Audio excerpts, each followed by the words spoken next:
ವಿಶೇಷವಾಗಿ ಮದುವೆಗೆ ಆಗಿ ಬರತಕ್ಕಂತಹ ಕನ್ಯೆ ಪೂರ್ಣ ಆಭರಣಗಳಿಂದಾಗಿ ಅಲಂಕಾರವನ್ನು ಮಾಡಿಕೊಂಡು ಬರಬೇಕು ಅಂತ ನಿಯಮ. ಆ ಪ್ರಕಾರವಾಗಿ ರನ್ನದ ಮೊಲೆಗಟ್ಟು ಚಿನ್ನದ ಆಭರಣಗಳ ಚೆನ್ನೆಯ ಮಹಾಲಕ್ಷ್ಮಿ ಧರಿಸಿದಾಳೆ ಅಂತ ಹೇಳ್ತಾ ಲಕ್ಷ್ಮೀದೇವಿ ಚಿನ್ನದ ಆಭರಣಗಳನ್ನು ಹಾಕಿಕೊಂಡು ಬಂದಿದ್ದಳು ಅಂತ ಇದೆ. ಕನ್ಯಾದಾನವನ್ನು ಮಾಡಿಕೊಡತಕ್ಕಂತಹ ಪ್ರಸಂಗದಲ್ಲಿ ಮಂತ್ರ ಬರ್ತದೆ. ಒಂದು ಮದುವೆ ಮಂತ್ರದಲ್ಲಿ ಸಾಲಂಕೃತವಾದ ಕನ್ಯಾ ಅಂತ ಇದೆ.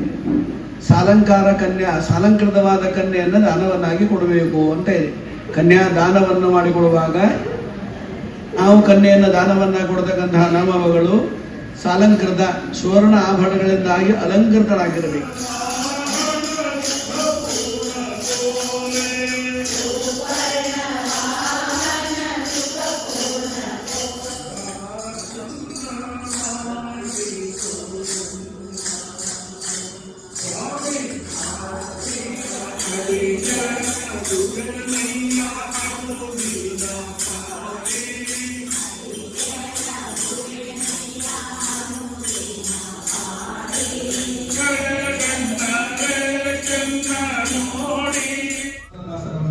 ಮೂಲಕ ಅವರನ್ನು ಈ ಒಂದು ಆರಾಧನೆಗೆ ನಮ್ಮ ಹರಿದಾಸ ಸಾಹಿತ್ಯ ಪ್ರಚಾರ ವಾಹಿನಿ ಪರವಾಗಿ ಸ್ವಾಗತಿಸೋಣ. ಎಲೆಯೊಳಗೆ ನಮ್ಮ ಗುರು ರಾಘವೇಂದ್ರರಿನ್ನು ಇರುತ್ತಿಪ್ಪ ವಿವರವ ಅರಿತಷ್ಟು ವರ್ಣಿಸುವೆ. ಸತ್ಯಾತ್ಮ ತೀರ್ಥ ಶ್ರೀಪಾದಂಗಳವರಿಗೆ ನಮ್ಮ ಹರಿದಾಸ ಸಾಹಿತ್ಯ ಪ್ರಚಾರ ವಾಹಿನಿಯ ಕಡೆ ಭಜನಾ ಮಂಡಳ ಕಡೆಯಿಂದ 1 ಲಕ್ಷ ರೂಪಾಯಿ ಸಮರ್ಪಣೆ ಮಾಡಬೇಕನ್ನ ಸಂಕಲ್ಪ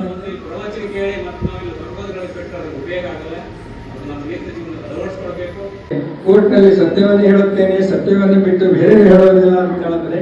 ಅದಕ್ಕೆ ಸತ್ಯನಾರಾಯಣ ಗುಡಿ ಅಂತ ಹೈಕೋರ್ಟ್ ಬಂದು ಕಾಣಿಸ್ತೇವೆ. ಸತ್ಯನಾರಾಯಣ ಗುಡಿ ಬಂದದ, ಆಮೇಲೆ ಹೈಕೋರ್ಟ್ ಬಂದದ. ಧನಕಾಮಸ್ಯ ಧನದಂ ಪುತ್ರಕಾಮಸ್ಯ ಪುತ್ರದಂ ಸೌಭಾಗ್ಯ ಸಂತತಿಕರಂ ಸರ್ವತ್ರ ವಿಧೇಯರ್ಥದಂ. ಪ್ರಥಮೋ ಹನುಮನ್ನಾಮ ದ್ವಿತೀಯೋ ಭೀಮಯೇವ ಚ ಪೂರ್ಣಪ್ರಜ್ಞಸ್ತೃತೀಯಸ್ತು ಭಗವತ್ಕಾರ ಸಾಧಕಃ. ಸತ್ಯನಾರಾಯಣ ಸ್ವಾಮಿಯ ದೇವಸ್ಥಾನ ಹಾಗೂ ಹನುಮ ಭೀಮ ಮಧ್ವರ ಪರಮ ಪಾವನವಾದ ಸನ್ನಿಧಾನದಲ್ಲಿ ಇಂದಿನ ನಮ್ಮ ನಗರ ಸಂಕೀರ್ತನೆಯನ್ನ ಹನುಮಂತನ ಹಿಡಿದಾವರಿಗೆ ಸಮರ್ಪಣೆ ಮಾಡ್ತಾ ಇದ್ದೇವೆ. ಬಹುಶಃ ನನಗನ್ನಿಸದೆ ದೇವರಿಂದ ಎಲ್ಲರ ಮನೆಯೊಳಗೆ ಮದುವೆ ಆಯಿತು, ಮದುವೆ ಆಯಿತು ಅಂದ್ರೆ ಕೊನೆ ಎಂಡ್ ಆಫ್ ದ ಪ್ರೋಗ್ರಾಮ್ ಏನ್ ಮಾಡ್ತಾರೆ ಹೇಳ್ರಿ, ಸತ್ಯನಾರಾಯಣ ಪೂಜೆ ಮಾಡ್ತೇವೆ. ದೇವರಿಂದ 25 ವರ್ಷ ಆಯಿತು ಸತ್ಯನಾರಾಯಣ ಪೂಜೆ ಮಾಡಿರಿ ಅಂತ.